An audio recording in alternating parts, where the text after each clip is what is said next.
Assalamualaikum warahmatullahi wabarakatuh. Halo teman-teman semuanya, perkenalkan nama saya Ahmad Turki Maulana dengan NIM akhir 20. Kali ini saya akan menjelaskan tentang materi manajemen karir dalam mata kuliah manajemen sumber daya manusia. Langsung saja, yaitu yang pertama, apa itu manajemen karir? Manajemen karir yaitu proses perencanaan, pengembangan, dan pengelolaan jalur karir karyawan agar sesuai dengan potensi diri dan kebutuhan organisasi. Tujuannya apa? Tujuannya adalah membantu karyawan mencapai tujuan karir pribadinya, sekaligus mendukung tujuan suatu perusahaan.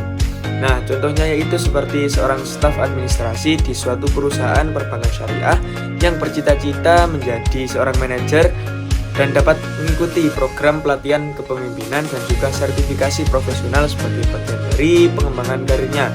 Yang kedua yaitu siapa yang terlibat dalam manajemen karir. Nah, yang terlibat dalam manajemen karir ini dilakukan oleh dua pihak, yaitu karyawan dan perusahaan. Karyawan bertanggung jawab merencanakan arah karirnya, sedangkan perusahaan menyediakan bimbingan, pelatihan, dan kesempatan suatu pengembangan. Nah, contohnya yaitu seperti HRD memberikan program mentoring agar karyawan yang muda bisa belajar langsung dari senior yang sudah berpengalaman di bidang yang sama. Kemudian yang ketiga yaitu bagaimana proses manajemen karir dilakukan. Yang pertama yaitu dilakukan perencanaan karir untuk menentukan suatu tujuan, jangka pendek maupun jangka panjang. Nah, yang kedua yaitu perusahaan menyusun program pengembangan karir seperti pelatihan, rotasi kerja, ataupun coaching. Dan yang ketiga yaitu dilakukan evaluasi dan penyesuaian karir agar sesuai dengan perubahan kebutuhan individu dan organisasinya. Nah, untuk contohnya itu seperti seorang pegawai bagian pemasaran diberi kesempatan rotasi ke divisi hubungan nasabah agar memiliki wawasan lebih luas sebelum naik jabatan menjadi supervisor. Kemudian yang keempat yaitu kapan manajemen karir dilakukan.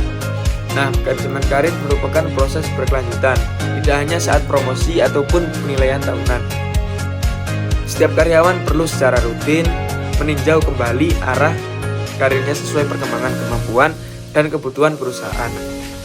Contohnya yaitu seperti setiap tahun HRD mengadakan career development meeting. Tujuannya itu untuk membantu karyawan menilai kemajuan karir dan menetapkan target baru. Kemudian yang kelima yaitu di mana manajemen karir itu dilakukan. Nah, manajemen karir dapat dilakukan di lingkungan kantor melalui program resmi perusahaan ataupun secara mandiri melalui kegiatan pengembangan diri di luar pekerjaannya. Nah, untuk contohnya yaitu seperti karyawan yang mengikuti pelatihan public speaking yang diadakan di kantor ataupun mengambil kursus online untuk meningkatkan keterampilan profesionalnya.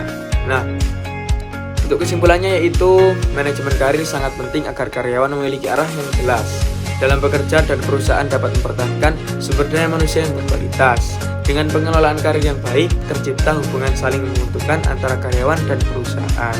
Mungkin itu saja materi yang dapat saya sampaikan, kurang lebihnya mohon maaf yang sebesar-besarnya. Wassalamualaikum warahmatullahi wabarakatuh.